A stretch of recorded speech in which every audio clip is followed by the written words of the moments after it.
একটা গৃহিণীর বিপদের বন্ধু হচ্ছে হাঁস মুরগি। হ্যালো এভরিওয়ান, আসসালামু আলাইকুম। সবাই কেমন আছেন? আশা করি ভালো আছেন। তো এখানে হচ্ছে আমার দাদির খোয়ার। সে দাদির খোয়ারেতে মুরগি বেড়েছে, আর এটা হচ্ছে আমাদের খোয়ার।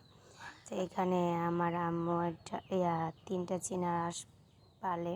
তো এটা হাঁসা। এই তো মুরগিগুলো বেরোচ্ছে, মানে আমার আম্মু মুরগি পালে। আরও মুরগি আছে, বলতে পারেন বাড়ি ভর্তিই হাঁস মুরগি দিয়ে ভরপুর। একটা গৃহিণী যখন বিপদে পড়ে তখন এই হাঁস মুরগি তাদের সাহায্য করে মনে হয়। কারণ দেখবেন যখন বাড়িতে হঠাৎ কোনো মেহমান আসলো তখন কি করবে, তখন এই একটা মুরগি বা হাঁস জবাই করে তাদের আপ্যায়ন করা যায়।